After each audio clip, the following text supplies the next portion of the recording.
Omar di Felice, he was a road professional cyclist, and you changed your mind basically and your career onto long distance cycling. We see you riding on snow. You arrived to the foot of Everest, and you recently rode from Rome to Glasgow. What was that ride about? Yes, good morning to everyone, and good morning. It's a pleasure for me to be here and to talk with you, Juan Antonio. And yes, in one time in my life, I started thinking cycling first just for fun, and then just for a personal challenge. So this is why I moved from professional to ultra cycling and ultra endurance distances. And as you know, my way to intense cycling is everything that move over the standard cycling. So riding in so-called conditions and then doing something more longer. So I did, my last trip was one from Milan to Glasgow to attend the COP26 United Nations meeting for the climate change. And this is why now I'm here with my bike and coming back from Glasgow to London to attend the Rouleur Live and to talk about my adventures. And how did it go, that meeting? What people and politicians are thinking about bicycles? What did you tell them, how, especially? As you know, the bike is a more sustainability vehicle because it's the first vehicle that we used when we was all child. And it's, for me, bike is freedom and bike is net zero. So it's, for me, it's the best way to achieve this big challenge to contrast the climate change. And I think that we have to speak with politicians and we have to speak with people. We have to convince people that bike is the best way to move inside and outside the cities. And sorry, I want to explain here an experience, an anecdote I had in London, particularly about with, you're talking about drivers in the cities. And we see you here riding. Obviously, we all know cycling is free, but I got asked by a driver, how much do cyclists have to pay to ride our bikes in cities? Because we don't get charged for congestion charge, we don't get charged for ultra-low emission zones. And what will be your answer to someone who asks you, Omar, or you, Amity, or Ian, if someone asks you how much you pay to ride your bike? What will be your answer? I think that the only thing that we have to pay is in terms of effort, but it's a positive effort because when you come back home after a long distance or after a training session or after going to work with your bike, you are happy, and happiness is something that you can buy in the market, in a shop. Of course it is, and obviously cycling has a lot of benefits, and I imagine it's a hard work to convince everyone that you don't get stressed on traffic jams and many things, especially in cities. But you done other type of rides. You arrived to the feet of Everest, foot of Mount Everest. Tell us about the longest ride or the most inspiring ride you ever done. I explored a lot of places all over the world with my bike, and bike for me is pure love. Is what really I really felt in love with my bike when I was a child, and now for me is the way to explore the world. So I can do a ranking about all the places that I visited. Every challenge is unique and is special. I was in Iceland in winter. I was at the Everest base camp during last February. And every place that I discovered with my bike is special because when you reach a goal just human powered with the power of your legs and the power of your mind and the power of your heart, when you join the finish line, it's really happy. You are really happy. And the good thing, and we're talking about that, is like nowadays we have options, as cyclists, maybe more options than we did 20 years ago, 25. One of those options is gravel, and it's coming a lot more trendy, especially in the US, where these two guys, Amity and Ian, they've been competing. They both won the Unbound Gravel. Amity won in 2019. Ian just won it this year. And yeah, Amity, we'll start with you because you also broke the White Rim Trail in Utah, the record. And for me, particularly, I see gravel racing about an adventure race and like, you don't really look at data. And then I see Ian, you're also sponsored by Wahoo, which is all about power data. I want to know, competing in gravel in the US, what's the balance, the combination between adventure aspect of it and data and effort and performing, basically? Well, Amity can answer this after me because she's been in gravel longer than I have. But I feel like it's a very new way of racing. And I feel like, people, and I'm sure in the UK and in the US, people have been riding their bikes on these roads for a long time. But it's only recently that we've started racing them. And over the last, 10 years, it's become more competitive. I mean, this is from Unbound this year. Yeah. And there's, 4 retired World Tour riders in the front group.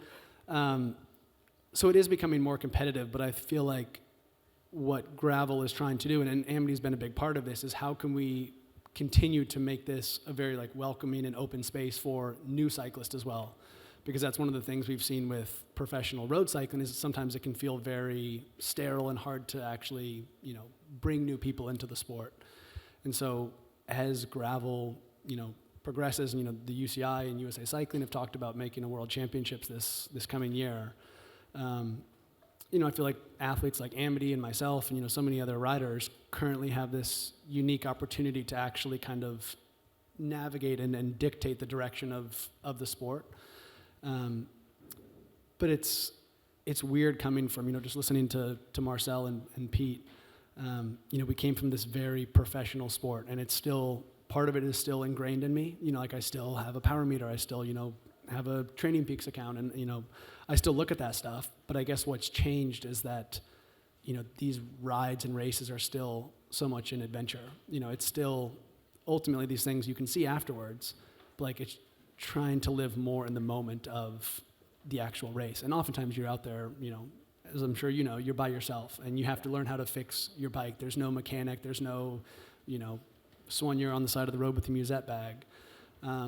Which I think is kind of, in many ways, back to this pure sense of cycling, where you're self-sufficient and so many things can go wrong so quickly.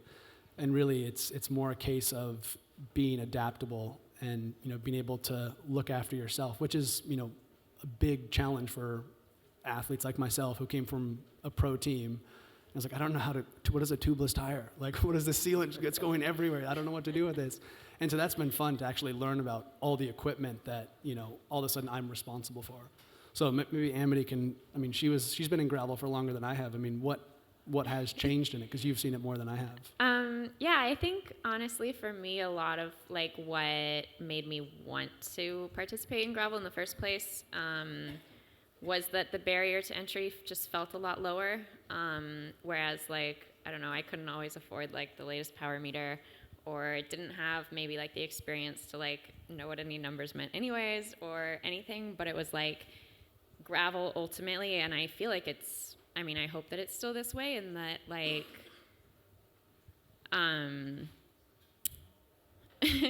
I think it still just rewards you by how much work you put in at the end of the day, to where even if I couldn't keep up with getting a coach and paying attention to numbers and having a power meter, it was I knew I could train more than anyone else. I knew I could put in more time and put in more work, and ultimately when a race is 200 miles of dirt, it's that's what pays off. It's the people there in the end are the people who ride the most, and the people who invest the most time, and the people who know how to fix their bike and know how to survive on their own. And it's sort of that I guess that gritty independence or whatever is what attracted me in the first place. Well, maybe one of the coolest things is that it's opening a new avenue for different types of riders. Because Amity, you raced on the road. We all raced road bikes, and we did okay. I was terrible. Yeah, but we didn't win any stages in the Tour de France or anything. So it's allowing people of different builds and specialities to actually find a new discipline of cycling that's beneficial to them. There's nothing, riding a stage in the Tour de France is completely different than riding to the base camp of Everest, but you've clearly found something that is beneficial for you. And it's awesome to see that, as especially as bikes, expand and they become more capable, that athletes who, were forced into, okay, I have to be a road racer if I want to make a career. Now we can, kind of find these different avenues of making careers for ourselves. And you guys mentioned about ultra endurance, 200 miles on dirt, on your own all the time. But gravel, it's meant to have a fantastic community. What's going on when you guys finish that race within that community? Emily, when you're on your own for 200 miles on the dirt, are you looking forward as well to when the race is over to meet the rest of the rider? Because I heard a lot of stories like it's different to road because it's just everyone's when they finish, they kind of celebrate it. Just tell us a bit about it, how it is.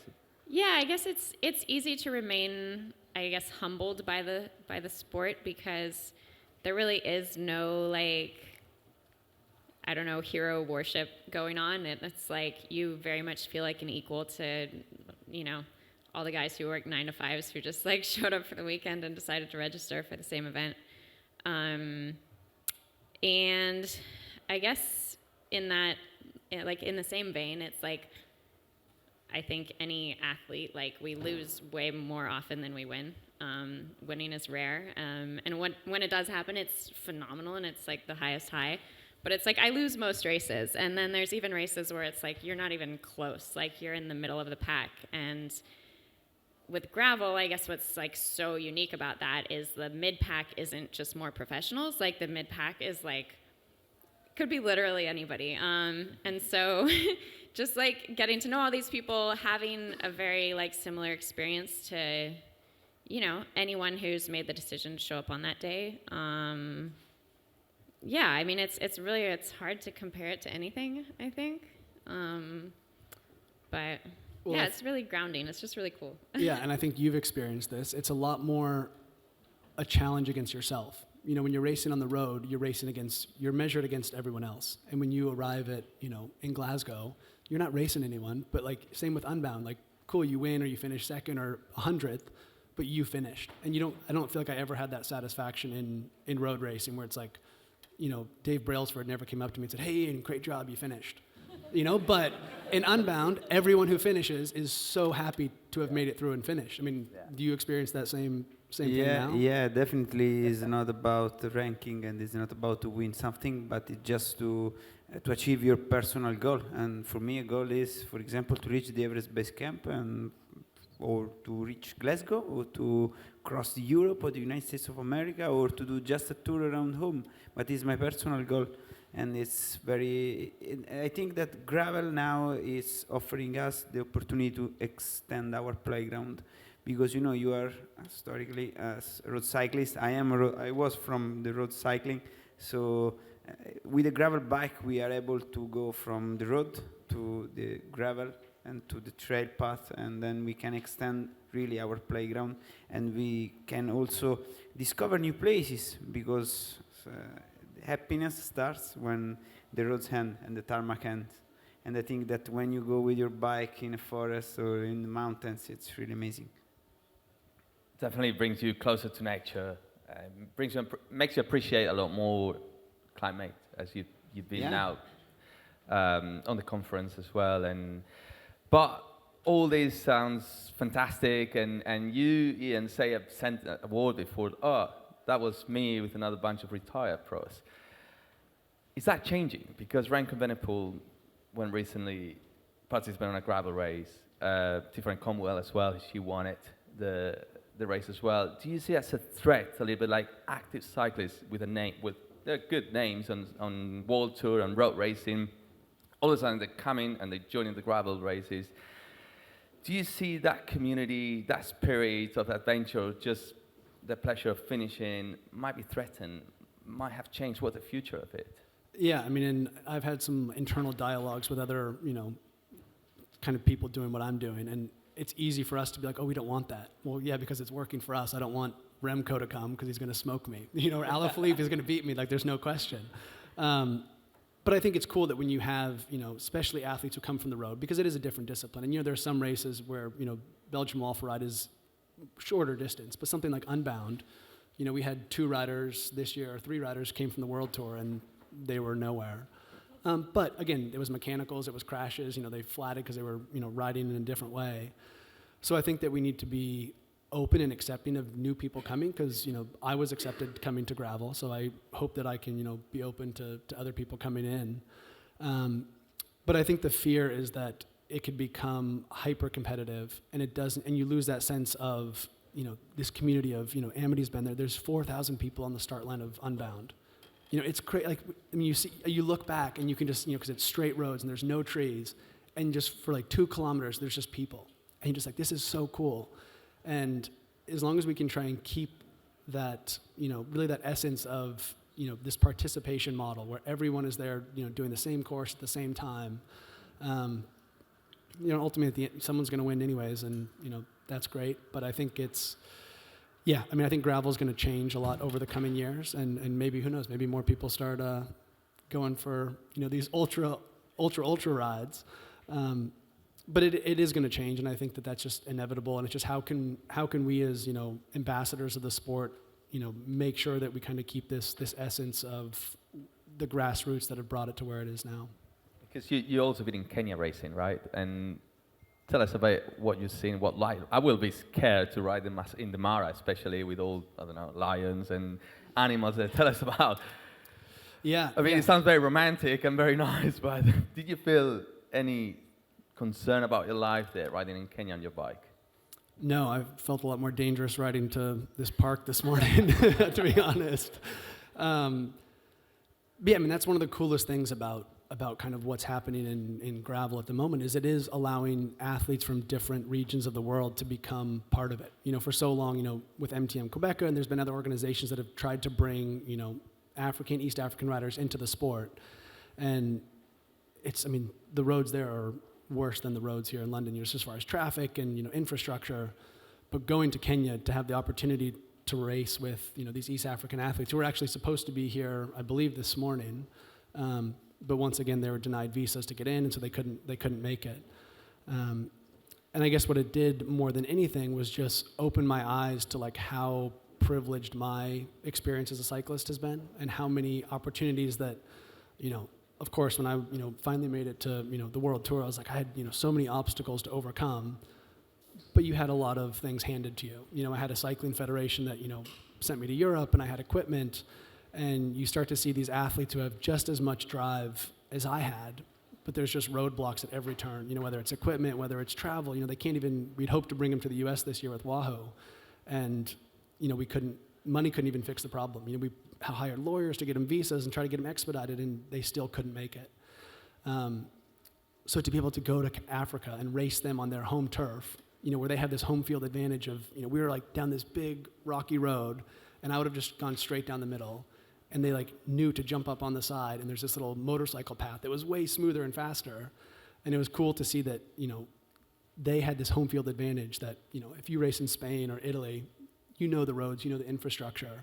And it's an awesome opportunity to be able to give these athletes a chance to, race on their home soil against some of the best athletes in the world. So Amity is hopefully going to go to Kenya next year to race them. Would you go? Yeah, definitely. Ian, from your words also we can see how much importance, how much you're trying to communicate the importance of being cycling, bringing other cultures as well. And you ride and you race with transgenders sweatband. Why you did that?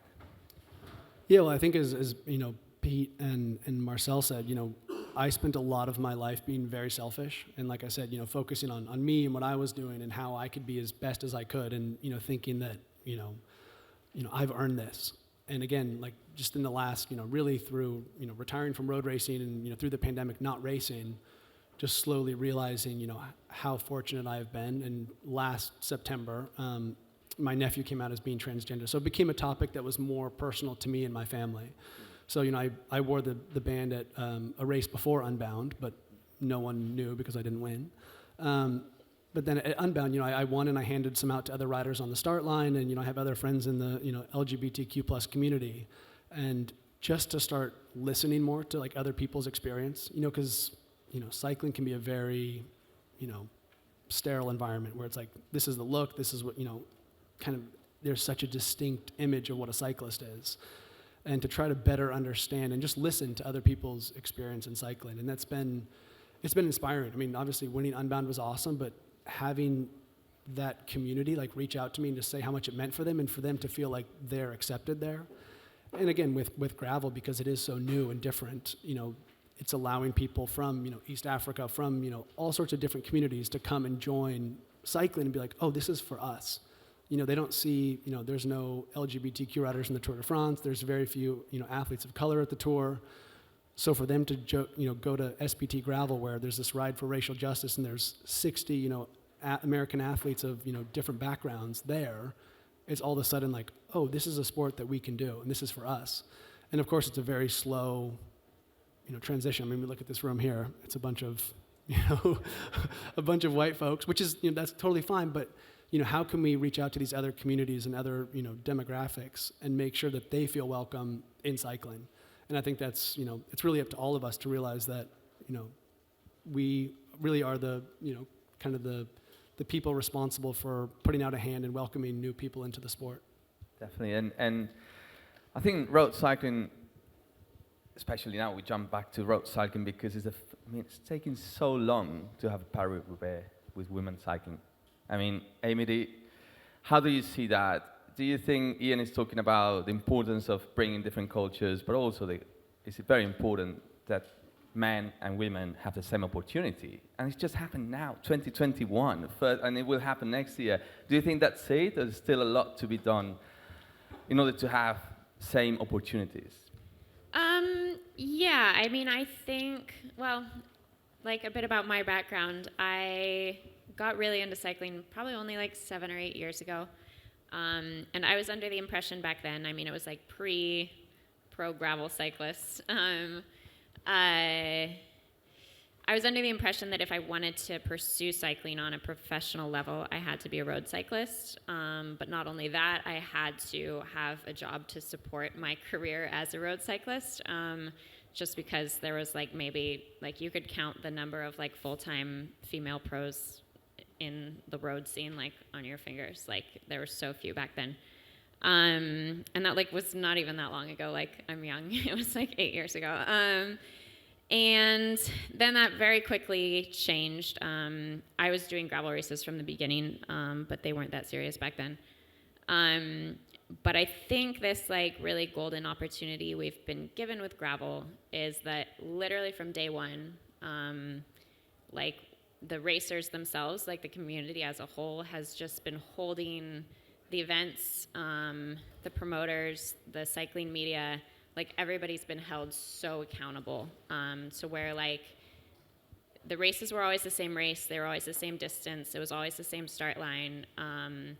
And then like the second there's even any difference in coverage between like, you know, an outlet talking about results or there's like a discrepancy in prize money, it's like we tear them down, like we talk a lot of shit. So there's never really been that huge gap in parity. I mean, obviously there is just in who participates in it. Like we're still lucky if a race is like 20% women, that's like considered good, which is crazy.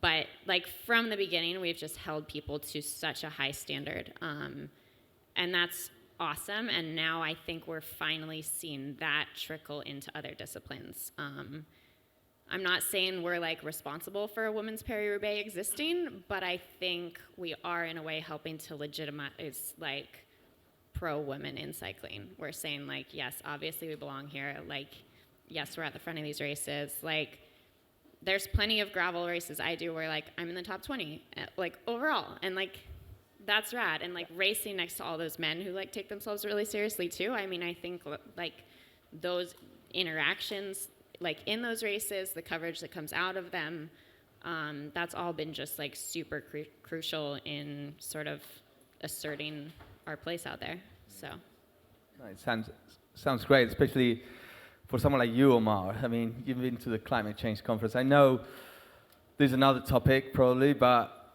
there is a part of the big actors of cycling. So when you address these politicians and you tell them, well, cycling is the way, I imagine that's the way. But on the other hand, we have like big actors like Tour de France organizers only just now giving that opportunity. Is that something that you consider as well when you try to convince everyone about the importance of cycling and to sustainability and all these issues that the world we're facing now?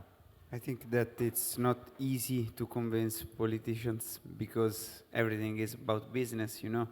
And but after the COVID situation, we learned a big lesson that people wants to move, wants to go and to get closer to the nature. And I think that now is really the bike is really the best way to make people move closer to the nature, closer to the sustainability. So I think that we have to speak all together to the politicians. We have to give our example. Me, he, you, all the people have to influence their little or big community to bring the bike and to go to bike for work, to go to bike with the school, to use the bike not only for sport or performance, but also for community reasons, for gravel, to explore, to do everything. Because bike is not, there's not only one way to do cycling. There is a lot of possibility and options, and so we have to speak all together. One of those options is definitely slow traveling, which I don't know. We're now so used to travel, jet off somewhere else, and maybe ride our bikes. Maybe in the UK, you guys jet off to Mallorca and do a couple of few days and come back. But Omar is just doing the opposite. Why taking a plane when you can just ride it? And I want Omar to tell us your experience, especially about slow traveling. What's going on there? What are the benefits about sustainability? But your experience about slow traveling. I think that the way to travel by bike is the best one because you move at the right speed. So not so fast, but not too much slow, and you can see everything all around you because you are not in a car, so you don't have the glass, you don't have any kind of filters. You can move your eyes, and you can keep everything from the nature. You can keep some details, you can keep everything, and you can meet also animals. For example, during my last trip to the Everest Base Camp, when I crossed the Mustang area in the north of Nepal, at the border with China, I did one of the best meet of my life with one snow leopard. And we see each other, and then I stayed 5-10 seconds to look for him, and then he moved, and he go away. But it was really the best moment of my life, one of the best moments of my life. And maybe if I was in a car, I didn't look for it. You need to park the car. You need to, by the because time it's gone, with the car you move faster, and then you do a lot of noise with engine. So, bike is really the best way to get closer to the nature. How about you, Amity? Have you done any slow traveling, or just focus on races? Are you considering doing some? All my first bike experiences were as a commuter. That's how I got into it, and yeah, I used to volunteer at this little community workshop because I couldn't afford to even buy parts or pay to have my bike fixed. So that's how I learned all the stuff I know about mechanics, which now happens to come in super handy when my bike breaks during gravel races. But yeah, I just bought my first car 2 months ago. Wow. So up until then, I was reliant on the bike for absolutely everything. And that's been awesome to have kind of as something to fall back on, as cycling becomes my job, as it becomes a career, as it becomes inflated to all these things, that it's ultimately it is a mode of transportation at its core, and I think hanging on to that is super important. Nice. How about you, Ian? You're all new. You come from Ian had a bad crash, and especially you had a head concussion, and it took long. That made you change your feelings, or your perspective, especially about how to move and how to do things. Yeah, I've always had a car. Okay. And I think there's this unfortunate correlation between performance and, emissions. As a pro cyclist, you're flying everywhere. You're just sitting in a bus that's running a generator. The Tour de France has 200 cars ahead and behind. And I guess maybe you could potentially justify it by hopefully you're inspiring other people to use bikes. But I don't know if you've spoken to the Tour de France about about just the gross, influence of, the emissions that come from a race. But hopefully, it does inspire, young people to get on a bike and to commute on bikes. Yeah, my relationship with my bike has changed a lot because it was very much a tool for going as fast as I could and performing as much as I can. And just through, the crash and the subsequent, ending my career early, it made me realize how much I love just riding my bike. And of course, I still love to go fast, but it's awesome now just to, even this morning, I got back to the hotel at 3 a.m. last night. I mean, someone like, hey, let's ride at 7. I was like, that's not much sleep. But that was the best thing I did other than being here. But all day I was like, this is awesome. I'm in London. I've never, I did Surrey Classic, in 2016 or something. But to be able to wake up and ride around the city, I was like, this is such a cool way to, to see a new place. And as you said, there's no better way to explore a new place. I mean, it's the perfect speed for human, senses. You can smell everything, you can hear everything, and it's, I still get, where I live now, there's a bunch of dairy farms, and I'll smell, cow manure, and it brings me back to my first time going to Belgium, riding on the canal. And it's just like all these senses are tied to these memories, and I think that, that is the beauty of a bike, is that, it does allow you to really experience every human sense. Well, thanks for inspiring us, and thanks for being here. Ian, Omar, Amity, thank you so much, and hopefully your races, your rides, your experience also are very inspiring to everyone else. Thanks for joining us. Thanks.